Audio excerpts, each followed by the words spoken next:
Hi, and welcome to the video on calculating area of shapes.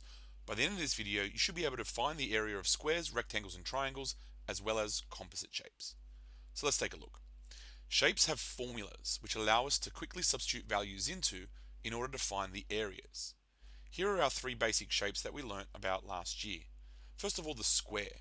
If I want to find the area of the square, I need to know the length of one of the sides. That's because all the sides are the same. The area of a square is found by multiplying the length by itself. A nice short way of writing this is just L squared. L for length, L squared. I've also seen it as S squared, as in side times side, but basically you're going to need to know one of the sides and multiply it by itself. For the rectangle, we also need to know the same information, but we call it the length and the breadth. Sometimes I've seen breadth called width, but it's exactly the same thing. You're taking the length, to find the area, you're taking the length and you're multiplying it by the breadth. This we shorten to LB. So area equals LB. For the triangle, the information that we need to find the area of that is the base and the height, what we call the perpendicular height. Perpendicular means something that meets at right angles. This height is the height that goes from the apex, the top of the triangle, in a straight line down and meets the base at a right angle, so 90 degrees. In order to find the area, this is not just straight a simple height times base, which I've seen a lot of kids do and make a mistake on. The area of a triangle is basically half the area of what a rectangle would be. So what we do to find the area is we take a half and we multiply it by the base and the height. A quick way of writing this would be a half BH. Sometimes I've seen it as BH divided by 2. But basically you're going to multiply the base and the height together and then halve your answer. We're going to write this down later, but I want to get into composite shapes. I want to talk about what that means and what they are. Composite shapes are just combinations of shapes. So imagine a rectangle that has a rectangle added to it and another rectangle and another triangle.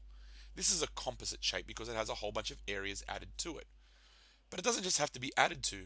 Imagine a triangle with a square cut out of it. These are composite shapes, and to find the areas, what we need to do is we need to label the areas that we're going to find. In this case, there's 4 different areas, and we would add them all together, and that will give us a total area. For the triangle, because we're cutting out that square from the triangle, we would label the areas just as normal, but instead of adding the areas together, we would need to subtract them because we're cutting them out. So we're going to take a look at a couple of examples on composite shapes, and then we're going to write some notes down, and then I'm going to let you do it yourself. So let's start off with this example and find the area of this composite shape. This looks like it's a rectangle with a piece cut out of it, or maybe it looks like 2 rectangles joined together. What I'm going to do is I'm going to create 2 rectangles out of this shape. I'm going to draw a line, a vertical line, and I'm going to create 2 different areas. And in order to find the area of the composite shape, what I'm going to do is I'm going to find those areas and add them together. So let's look at area 1. Area 1 has a width of 3 millimeters and it also has a length of 3 millimeters. So my area 1 is going to be 3 times 3. My area 2 is going to have a length of 1 and a width or a breadth of 1.2. So I need to multiply 1 by 1.2. To get the total area, I'm going to add those 2 answers together. You can do this in a calculator, or you can add 9 and 1.2 together to get 10.2. Take note, this is in millimeter squares. That's the shape, that's the units that we're using. Make sure that whenever you get given units for the shape, that our area is going to be that unit squared. All right, let's take a look at a second example.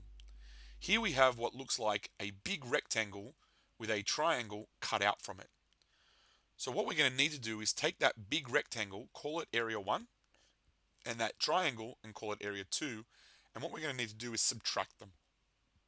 Okay? So let's think about area 1. Area 1 is a big rectangle, and the area of that rectangle would be 10 times 6. What do you think area 2 would be? Pause the video now and try and work out what the area of the triangle would be. Okay, hope you paused the video. The area of the triangle is given by the base, which is this line here, 10, times 4. But because it's a triangle, we need to halve that answer. So the area of that triangle would be a half times 4 times 10. And we are going to subtract that answer from our rectangle. So the area of the rectangle, 10 times 6, that's 60. Half times 4 times 10, well, half of 4 is 2, and 2 times 10 is 20. So the total area of this composite shape is going to be 40 meter squares. That's it for the example. So what have you got to do now? I'd like you to pause and summarize the formulas for the square, the rectangle, and the triangle. Really take note of the triangle. That's the one a lot of kids get wrong. And I'd also like you to pause and summarize for the 2 examples on composite area. And once you've done that, that's it. Hopefully now you know how to find the area of squares, rectangles, and triangles, as well as composite shapes. But as always, any difficulties, ask me tomorrow in class. Good luck.